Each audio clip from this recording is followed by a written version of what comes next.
किशोरी जी को पता चली, ब्रजांगनाओं को पता चली कि कल सुबह होते कृष्ण कन्हैया हमारे श्याम सुंदर मथुरा चले जाएंगे। सब ने झुंड बनाया, यमुना किनारे पर एकत्रित हुई और आपस में कहने लगी, अहो विधातस्तवन क्वचित् दया संयोज्य मैत्र्या प्रणयेन देहिनः ताशाकृतार्थान् वियुनंक्ष पार्थकम् विक्रीडितं तेर्भगज्येष्ठितं यथा। ये विधाता ब्रह्मा कितना क्रूर है, पहले मिलाता है, प्रेम बढ़ाता है, फिर अलग कर देता है। पहले हमें कृष्ण कन्हैया से मिलाया, आंखों से आंखें मिला करके नैन चार भये, प्यार हो गया, अब अलग कर रहा है। वास्तव में ये ब्रह्मा बड़ा निर्दयी है। जैसे छोटे छोटे बालकों को खिलौना पकड़ा दो तो पहले बहुत खुश हो जाते हैं और 4-5 दिन तक इतना उसके साथ खेलते हैं कि अगर खिलौना छीन लो तो लड़ने को आ जाते हैं। और 4-5 दिन खेलने के बाद 5वें दिन अपने आप ही तोड़ देते हैं। जिससे इतना प्रेम था उसको तोड़ते समय जरा भी उनमें पीड़ा नहीं हुई। ये ब्रह्मा भी उस अर्भक बालक की भांति अबोध है, इसको ज्ञान नहीं प्रेम का। पहले मिलाया, आज अलग कर रहा है। हम कृष्ण कन्हैया के बिना कैसे रहेंगे? एक बोली ब्रह्मा को क्यों दोष दे रही है? बहन क्रूर तो ये अक्रूर है। किसने इसका नामकरण कर दिया अक्रूर? ये महाक्रूर है जो नैनाभिराम से कृष्ण बलराम को लेने चला आया। अरे ब्रजमंडल की दो ही तो आंखें, कृष्ण बलराम, और ये दोनों ही चली जाएंगी तो अंधे नहीं रह जाएंगे हम सब? फिर कैसे हम रहेंगी? यो नक्षये ब्रजमनंत सख परीतो गोपेर्विसंस्फुररजश्चुरितालकस्त्रक वेणुं क्वणं स्मितकटाक्ष निरीक्षणेन चित्तं क्षिणोत्यमृतेनु कथं भवेम।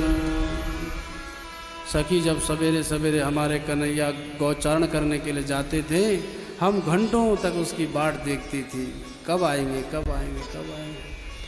पर कल चले जाएंगे तो फिर कभी लौट के नहीं आएंगे। फिर हम क्या करेंगे दिन भर? पहले तो ये आशा रहती थी कि सुबह गए शाम को आ ही जाएंगे, पर अब तो सांझ को भी आने की संभावना नहीं रहेगी। वो कृष्ण का जाना, पीछे से ग्वाल बालों का हल्ला मचाना, तालियां बजा बजा करके वापस आना, कहाँ देखेंगे? चित्तम क्षीणोत्यम उम्रतेनु कथं भवेम। और जब बंसी बजाते थे, वेणुम क्वणन स्मित कटाक्ष निरीक्षणेन, जब बंसी बजाते गैया चराते घर आते थे, रास्ते में हमें पाते थे और टेढ़ी चितवन से हमारी ओर देख करके बंसी बजाते थे और मुस्कुराते थे। अब वो छटा कहाँ देखने को मिलेगी? रुदन करती जा रही हैं, पर उस दुख का उन्हें कोई अंत नहीं दिख रहा है।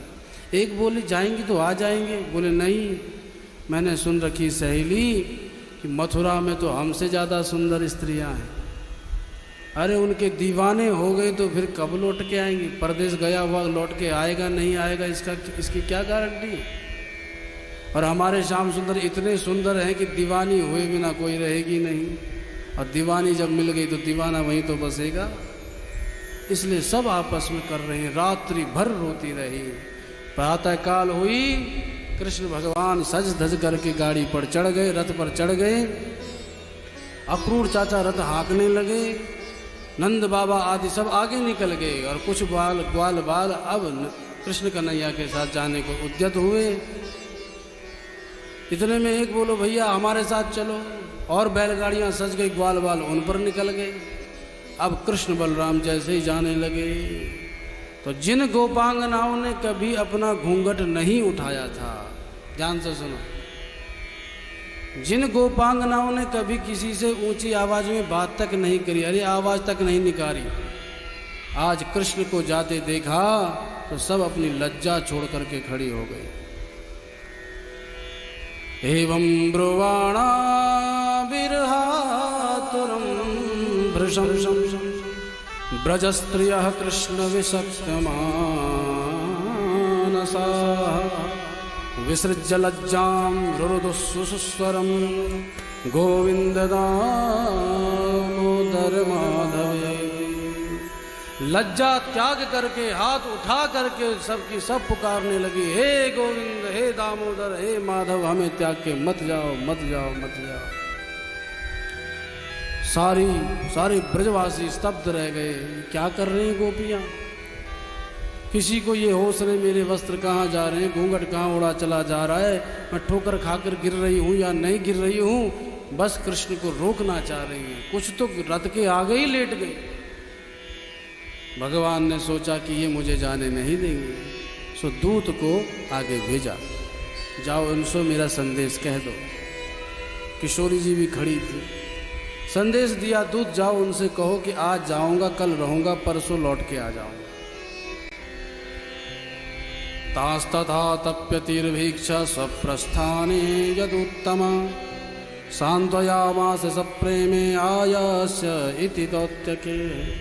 दूत से ये कहलवाया, क्योंकि ठाकुर जी स्वयं नहीं गए, क्योंकि जानते हैं अगर गोपियों के सामने चला जाऊंगा तो मैं स्वयं नहीं जा पाऊंगा, इतना दिव्य प्रेम है इनका। पर आज कर्तव्य निभाने का नंबर आया है, कर्तव्य निभाना भी जरूरी है।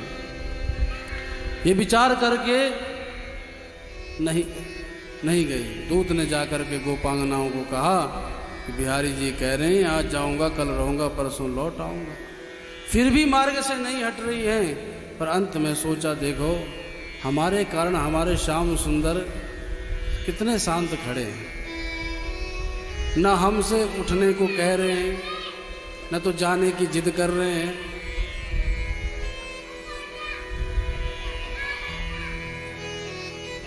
अब देखो कृष्ण कन्हैया जाने लगे तो इसको भी गुस्सा आई गई। सबको आती है।